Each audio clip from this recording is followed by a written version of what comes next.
Te ryzy to w tym dokumencie w zasadzie. Tak, tak, to można skasować tylko tą górę, a potem to napisz bullet, to co w bullet, okay? A ten skrypt to jest jeden, to jest cała strona, to jest jeden skrypt, tak? 4, 5. To będzie tak, że dotąd to jest na wstęp, jak Państwo sprawdzą, to mniej więcej. Nie musi być perfekt, a to już nie, bo już ten bullet punkt wtedy tutaj. Dobra. Rozumie Pan, bo to było zamiast bullet punkt, bo jeszcze nie miałem bullet punkt. Można wyrzucić, bo Zostaje nagrany. A potem Nareszcie będę na filmie. Powiedz kiedy. Jak złapie ostrość. During World War II, my grandparents and their children were forced to leave their homes and farm, which were taken by the Nazis and by the communists. Some ended up in prisoner of war camps, others lived in substandard housing until well after World War II. Some, after war, went as refugees to the United States and to Great Britain. At no time did any of them receive any kind of compensation for their losses or for their suffering. It's a perversion of justice that groups that have nothing to do with Poland are looking for compensation from a Polish government which did not exist during World War II. The Jewish claims and losses were caused by the Nazis and the communists and not by the present Polish government.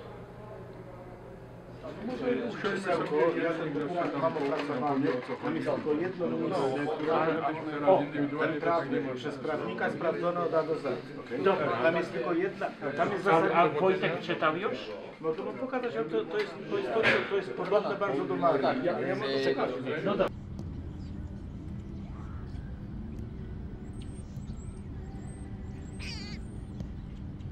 Naszym zadaniem jest wyjście do 435 osób i to jest Plus 100. no, to jest jakby osobny temat, ale na tym etapie ja raczej chcę, żeby Państwo myśleli o tym, że dzielimy się na grupy i to, że się spotykamy tam o 11, to jest mało ważne, kto tam przyjdzie. Naszym zadaniem jest po tym spotkaniu pójść do 435 biur, wręczyć im nasze dokumenty i potem dzwonić do nich. Mamy listy osób, z którymi należy się kontaktować i to jest coś, co powinno zostać powtórzone za tydzień, 2 tygodnie, za miesiąc przez inne grupy Polaków z różnych stanów i naszym zadaniem jest jakby mobilizowanie ich do tego. Czyli każdy z nas ma tutaj takie zadanie, że musi zmobilizować 2, 3, 5 osób, które podejmą to, co my teraz robimy. To nie jest tak, że każdy z nas może to tydzień po tygodniu robić, ale to jest, ja nie wiem, czy większość Polaków sobie zdaje sprawę z wagi tego. Prawdą jest, że jeżeli te ustawy przejdą, to potencjalnie możemy mieć zagrożenie naszej państwowości na poziomie żądań zwrotu 20% wszystkich nieruchomości w Polsce. To nie jest tak, że oni chcą pieniądze. Początkowy ten senacki bill mówił, że chcą kompensacji. Natomiast w tej chwili w Izbie Reprezentantów mamy już zapisy, które mówią o restitution. No jedziemy.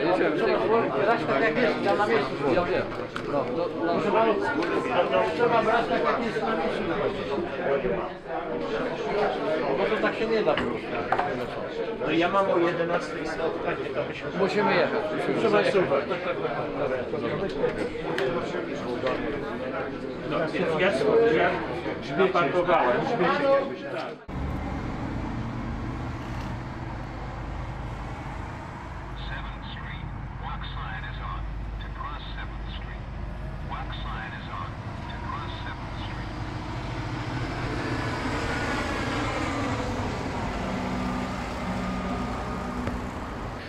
Thank you very much for coming. Now is the main part of this event.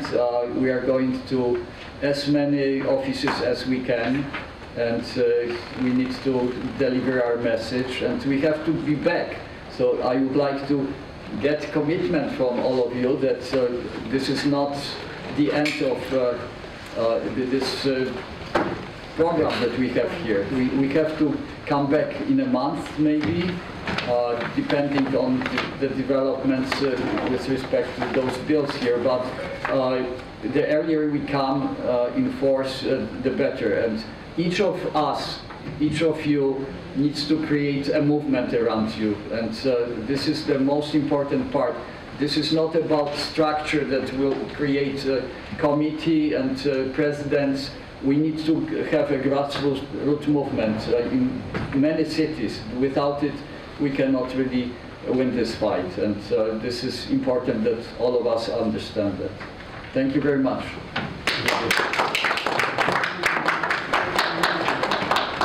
Dzień dobry. My name is Stephen Govide, and I'm here today in a personal capacity to deliver a message from my mother, who cannot be here today to deliver this message personally. I'm also joined here today by my brother Timothy Gilbride. We are grateful for the opportunity to present on the contents of Bill H.R. 1226, Justice for Uncompensated Survivors Today Act of 2017, and its companion bill S447. I myself am the son of a survivor of the atrocities inflicted on Polish citizens by Nazi Germany throughout World War II. In my early 20s, I learned more details about my Polish Catholic grandmother, who survived several concentration camps, experiments, sickness, and starvation. In 1984, I attended the Catholic University of Poland in Lublin, Poland. I was present when the country faced down Soviet suppression with the U.S.-supported Solidarity movement. I have personally visited Poland several times since attending university there to learn more about my heritage and the history of Poland. I have visited the German death camps, including Auschwitz and Majdanek, where almost 25% of the German Holocaust victims were non-Jewish undesirables. I'd now like to present to you a message that we hope can make to Congress from a Polish Catholic Holocaust survivor, my mother. I have a message to the representatives of the U.S. Congress from my mother, Mrs. Bożena Urbanović-Gilbride, a Polish Catholic Holocaust survivor. Please vote against the JUST Act of 2017, because this act discriminates against Polish Holocaust survivors like me. While the act recognizes and redresses the suffering of 3 million Polish Jews, the suffering of 3 million Polish Jews, the suffering of 3 million ethnic Poles and other non-Jewish victims is notably omitted and effectively excluded. The United States must not discriminate against non-Jewish racial, ethnic, or religious groups whose members may be in the same position as Jewish claimants. This legislation sanctions open discrimination of other victims of Nazi persecution, such as Polish Catholic Holocaust survivors and their descendants. Such exclusion of non-Jewish victims of the Holocaust creates the appearance of impropriety and reasons for grave concern. If adopted, Bills H.R. 1226 and S447 will sanction drastic discrimination of the Polish Catholic Holocaust survivors like my mother. The bills are intended to enforce the non-binding 2009 Terrorism Declaration on Holocaust-era assets that discriminates against the Polish Catholic Holocaust survivors and other victims of German persecution. The Terrorism Declaration refers in several places to Holocaust, Shoah, and other victims of Nazi persecution. However, when it comes to the details of how to rectify the consequences of wrongful property seizures, it emphasizes the property of the Holocaust Shoah victims and ignores the property of other victims of Nazi persecution. The use of the term Shoah addresses those entitled to property compensation only to the Jewish victims and boldly excludes non-Jewish victims, such as millions of Polish Catholic Holocaust survivors. Accordingly, the bill sanctions the reprehensible discrimination of the Polish Catholic Holocaust survivors, as well as other victims of Nazi persecution and their heirs. As a Polish Catholic Holocaust survivor, my mother, Bożena Urbanović, has been struggling her entire life for equal treatment and proper recognition of the suffering of the Polish people under German occupation in World War II. For over 30 years, she has been teaching about the Holocaust throughout the United States based on her own life experience as a Polish Catholic Holocaust survivor. She was recognized with an Excellence in Teaching Award by the New York State Board of Education for her invaluable contribution to deepen the understanding of the Holocaust. Together with a German Jewish Holocaust survivor, my mother published an award-winning book, Children of Terror, that tells the story of Jewish and Polish children during the Holocaust in Europe. My mother shares that her contributions and achievements in telling the truth about the Holocaust came at a very heavy price. For speaking up about the Polish suffering under German occupation, my mother shares experiences of being systemically abused, discriminated against, called names, offended, bullied, verbally attacked as anti-Semite, and even physically confronted for giving testimony of Polish suffering during the Holocaust. A few of the experiences she has shared include, in 2002, my mother prepared a report about her experience of teaching the Holocaust as a Polish Catholic Holocaust survivor in the USA and presented her findings to a Polish-Jewish dialogue group. She reported that in the 13 years of teaching the Holocaust, from 1989 to 2002, she collected over 2,500 questionnaires and letters from students and teachers and spoke in both private and public schools, universities, churches, and civic organizations. She had an opportunity to listen to comments from survivors, educators, students, and the general public. Based on this experience, she reported on the systemic discrimination of non-Jewish victims in the teaching of the Holocaust in the United States. A teacher told my mother, "I have never heard of the Polish victims or the 5 million others. How come our schools teach only the story of the Jewish people?" My mother replied, "Please raise this issue with your principal." The teacher replied, "I can't say anything. My job would be on the line." In 1993, at a Holocaust U.S. Memorial Museum seminar for teachers, a young Jewish teacher opened the discussion with a preposterous statement, "In Auschwitz, Poles pushed Jews into the ovens." My mother states that schools are using inappropriate books as teaching tools where the Poles are portrayed in a negative light. Books such as Painted Bird and Mouse that promote ethnic division are widely used for Holocaust education in the classrooms. In a private school, one student once said to my mother, "We don't need to worry about the Holocaust. We are not Jewish. They only kill Jews." In one of the public schools, an assistant principal, walking my mother to the auditorium, said to her, "I was not in favor of having you come as a Polish Catholic to speak on the Holocaust." My mother shares other examples of hostility and intolerance that she personally experienced as a Polish Catholic Holocaust survivor. She states, at the first Hidden Conference in New York, when she introduced herself at a workshop as a Polish Catholic Holocaust survivor, she got very angry looks. Later, as she walked down the hallway, a woman came up behind her, hit her on the shoulder, and cursed her. She wondered why one human being would do that to another. Once she was invited by a member of a Jewish group to a meeting in New York to tell them how she teaches the Holocaust. When she finished the presentation to the group, she asked the group whether there is a reason why they can't broaden their Holocaust education. They responded that they can't. So be it. The member friend who invited her to speak there later apologized and stated he wanted to do something good, but it did not turn out that way. The above examples illustrate a persistent pattern of discrimination against Polish Catholic Holocaust survivors and a systemic bias against non-Jewish victims in Holocaust education. Applying her own life experience to demonstrate what happened to ethnic Poles under German occupation in World War II, my mother, Bożena Oponowicz, has been on the forefront of the struggle for truth and justice for Polish Holocaust survivors.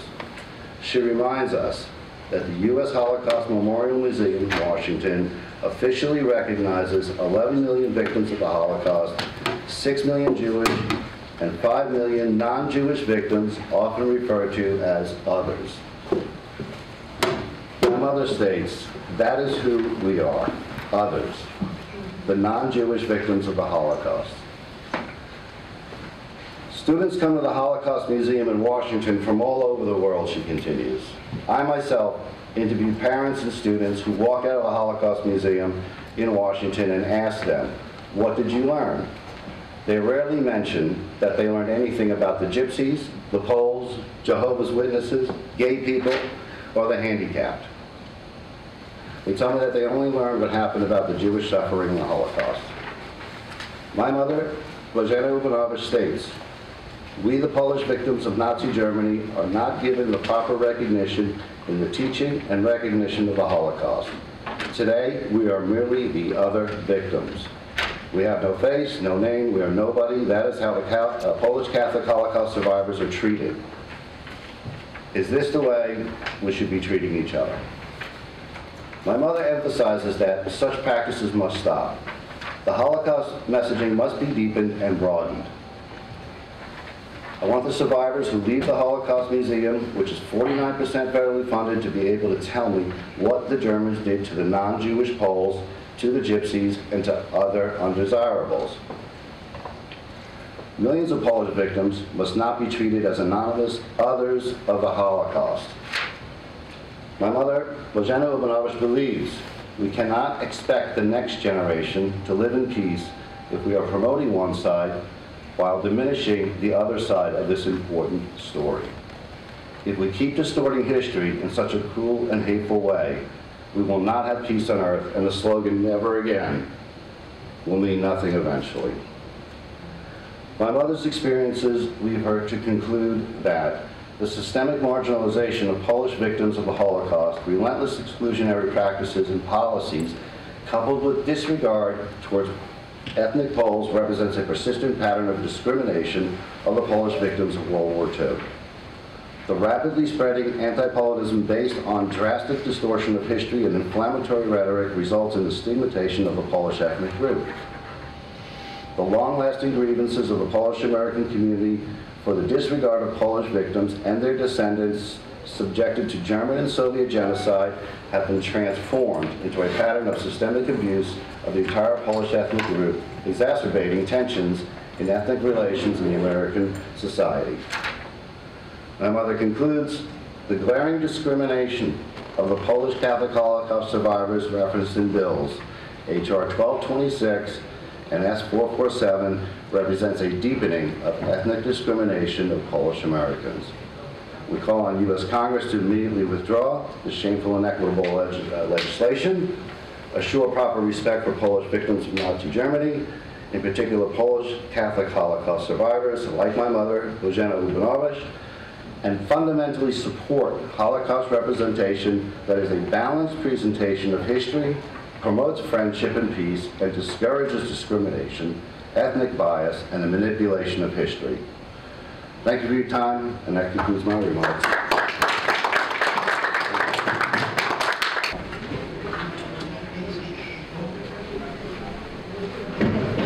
Thank you very much. I would like to address the fact that this is the first gathering of the Polish Americans at the Capitol Hill, and we are here to demonstrate our objections towards Bills 1, 2 to 5, House of Representatives, and Senate Bill 447. Right.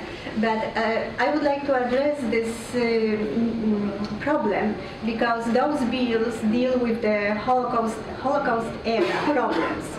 And we, the Polish Americans, like Mr. Gilbride presented to us, we have been subjected to discrimination on this subject for decades right now. So we are the group that has been subjected to massive and significant discrimination in terms of the Holocaust education. So I would like to appeal to all of us, to the American Polonia. We are here today for the first time that Polonia needs to be back on the Capitol Hill. We need to make sure that our voice is heard with respect to the discrimination of the Polish Catholic Holocaust victims in the Holocaust education. This is a long-term problem, and I call on Polonia to stand up and speak up for the suffering of the Polish people during the Holocaust era and for the equal treatment of the Polish victims of World War II. Accordingly, I appeal to the Polish Americans to come back, to join us here on the Capitol Hill, because in order for our voice to be heard, we must be here on the Capitol Hill. And I hope that the next time there will be many, many more of the Polish Americans here at the Hill. Thank you. My name is Maria Szonet-Winięta. First of all, from the start, the campaign against Poland was of a savagery previously unknown in modern Europe. This is maybe not an exact statement, because the beginning of the First War in August 14 also started with Germans unexpectedly shelling and destroying peaceful civilian city, Kalisz. So, you know, actually they have already, there was a taste of this 20-something years before. But let's say that's what happened in September 39. That was absolutely nothing to compare. Not only the troops, German troops were fighting with military, but also at the same time destroying the rest of the population. I would not cite you the proper, because I don't remember right now the second, but Hitler in August said, you have to be ruthless. You have to, perhaps even if I remember correctly, properly, to kill anything without just which deserves to be killed. Yeah. So the scale and extent of brutality in occupied Poland far exceeded anything experienced in any other occupied country. The terror with introducing of so-called collective responsibility, unknown anywhere else. There were, at random, flooding up, you know, round-ups of people in the streets, 50, 120, and then public execution or eventually hanged. As you know, for every killed German, and it has been happening, then at least 100 Poles have to be killed. This was the official attitude, the official policy. But I said at random. No, it was more important. First of all, it was directed at the elimination of potential Polish leaders, government officials, academics, teachers, lawyers, doctors, clergy, business people, artists. They were killed on the spot, or like in Palmyra, outside Warsaw, at the very beginning of the war, or sent to concentration camps, or rounded up at the Jagiellonian University, for instance, and then disappeared in Sachsenhausen or Dachau, and then most of them, or all of them, were killed. And there was also hundreds of thousands of people, especially young people, taken as slave workers to Germany. Thousands, perhaps, have never returned, you know. And Polish territory was just an economic colony, because not only was under the German rule, but it was exactly even factories, shops, and some enterprises were appropriated and taken over by the occupiers. Some of them, like famous or infamous in my opinion, Mr. Schindler, profited in this in both ways. He is, for instance, you know, very prized for, let's say, saving the lives of quite a few Jews.